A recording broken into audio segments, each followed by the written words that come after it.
You felt it. You twist open a fresh bottle of water, tilt it back to take a sip, and the cap flops down and jabs you in the nose. Or it just dangles there, dripping, refusing to fully let go.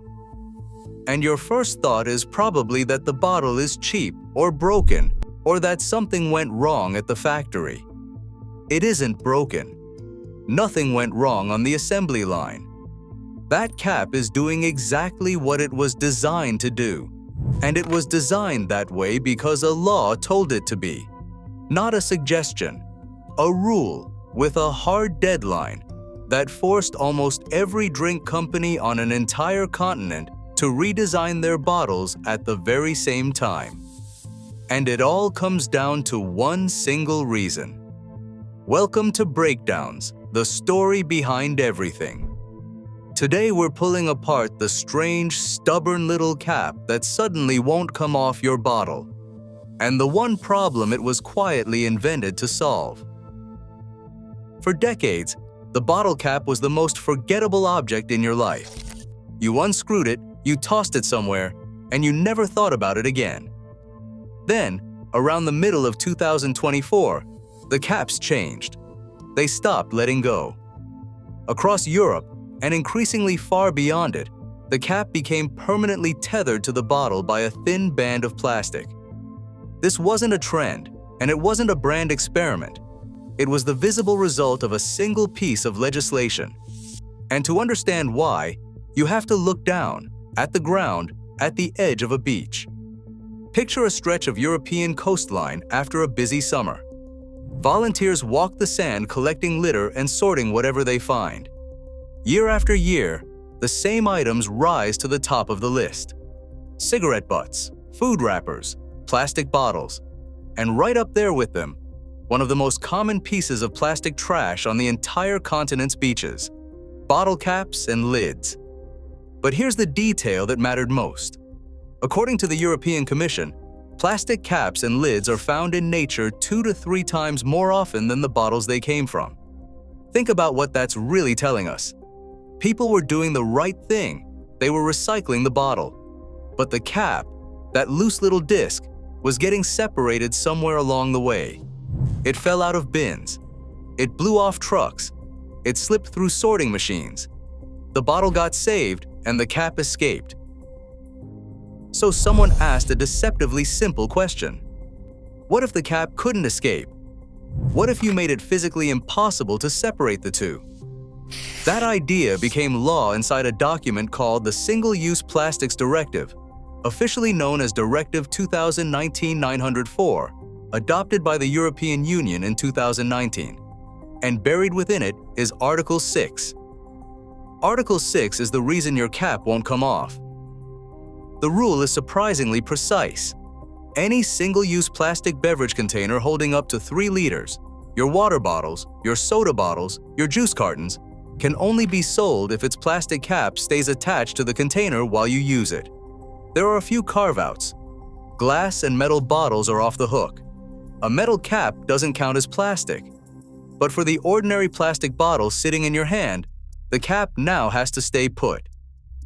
And the deadline was exact: the 3rd of July, 2024.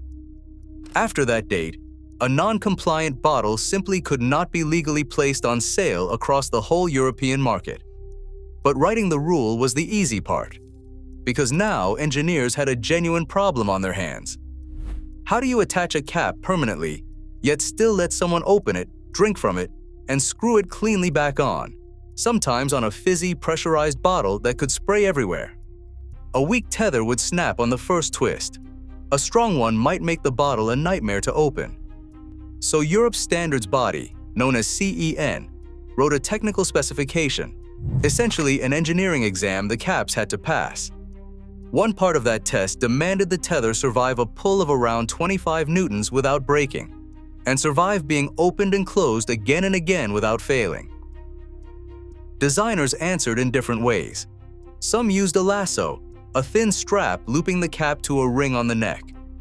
Others built a hinge, so the cap folds backward and clicks into place, out of the way of your mouth.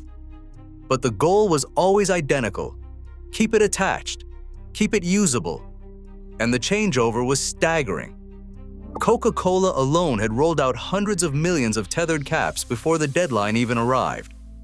The carton company Tetra Pak said that by the middle of 2024, it had already delivered more than 12 billion of them. An entire industry quietly retooled its machines for a tiny band of plastic that most people would soon come to resent. Because here is the twist. The very people this law was meant to serve, ordinary consumers, mostly hated it. The complaints came fast and loud. The caps smacked people in the face when they drank. It made pouring awkward. It leaked when they screwed it back on. Online, the frustration went viral, with people insisting for months that the design was a mistake long after it had become the standard. And then came a sharper accusation from critics. Does this even work? In one region of Sweden, litter surveys reportedly found more caps washing up on the beach after the change, not fewer. Though the European Commission pushed back, cautioning that a single local study can't be stretched to judge an entire continent. So, after all of it, the law, the engineering exam, the billions of caps, the backlash. What was the one reason behind everything? It comes right back to that beach. The whole point was never about the cap on your kitchen table. It was about the cap that never made it to recycling at all, the one that ended up in a river, a field, or the sea. By fusing the cap to the bottle, the logic goes, you guarantee that wherever the bottle travels, the cap travels with it. Save the bottle, and you automatically save the cap. One mildly annoying band of plastic, traded for millions of caps that can no longer slip away on their own. Whether it's truly working is still an open question. The European Commission has admitted it's too early to measure the real impact, and it's legally required to formally evaluate the rule by July of 2027. Until then, the tethered cap is simply the new normal, and it's spreading. Bottles built for Europe flow through global supply chains, so the attached cap has quietly turned up in countries that never passed the law at all, including the United Kingdom. Lawmakers in parts of the United States are now drafting their own versions. So the next time that little cap flops down and bumps your nose mid-sip, you'll know it isn't a defect, and it isn't an accident. It's one of the most physically touched pieces of environmental policy on Earth. A deliberate decision made in Brussels, riding along on billions of bottles, all aimed at one stubborn little object that kept getting away. If you enjoyed uncovering the story behind something this small, hit that like button, share this with someone who's been cursing their water bottle, and subscribe to Breakdownz for more of the hidden stories behind everyday things. Thanks for watching, and we'll see you next time.